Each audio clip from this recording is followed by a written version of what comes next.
Hi, my name is Katey Forsyth, and my partner is Xavier Hayden, and we're both master's students in the Complex Systems and Data Science program. We did our project on the presidential debate transcripts from 1960 to 2020. So we got our data set from Kaggle, and there was a set of JSON files for each debate. And within those files, there were different items formatted to include the person speaking and then a string containing their dialogue. So each item was basically like one sentence or one thing that someone said.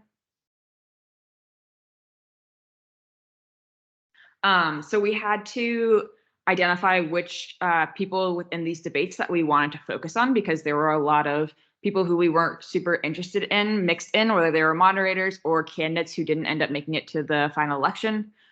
We also had to hard code some fixes with naming errors or issues where you had people like the Bushes who have the same last name and they would just be referenced to as Bush. So we had to figure out which one they were referring to.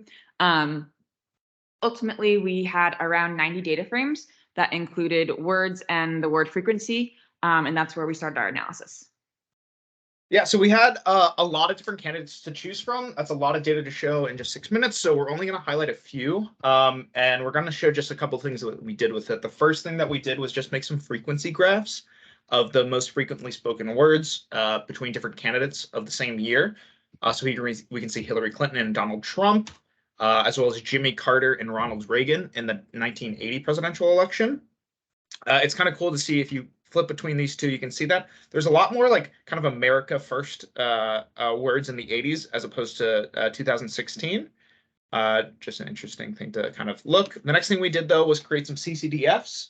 Similar to earlier this semester, we measured the slopes, and we got expected slopes of between -2 and -3.5,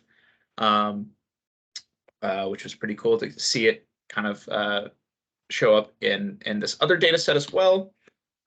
Similarly, this is Al Gore's and George Bush's for the 2000 debate. Again, expected gamma values. So after that, we created some zip distributions. Here we can see Hillary Clinton and Donald Trump in 2016, as well as Al Gore and George Bush in the 2000s. We also tested the theoretical and experimental values of alpha for these zip distributions. And while you can see from our table that we didn't quite get land at our exact theoretical alpha, because we were eyeballing between two different slopes, if we actually found that if we took the average of our two slopes, we got pretty close to the theoretical, which was really interesting to see. So this all led up to create some allotaxonometer graphs. So here we're seeing words spoken by Obama in 2008 versus 2012. What's really interesting to see here is obviously things like who he's running against. McCain and Romney had massive shifts in rank due to the year.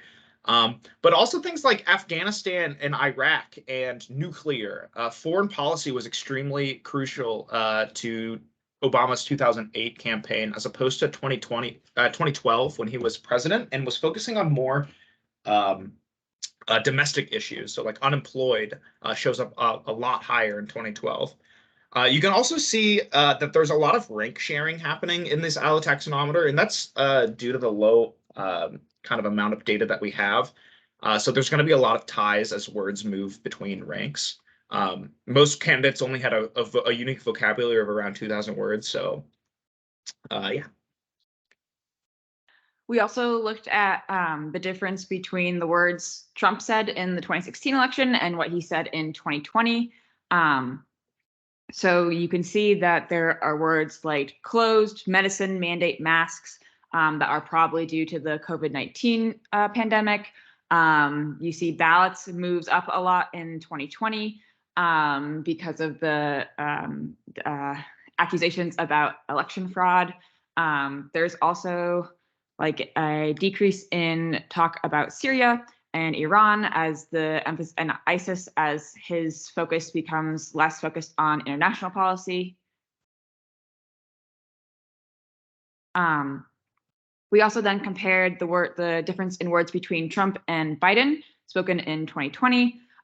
So you can see that Trump talked a lot potentially about the COVID-19 pandemic with high-ranking words like close, menace, and mandate, whereas Biden seemed to talk more about the potential for misinformation using words like discredited and fact.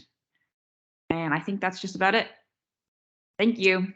Thanks so much.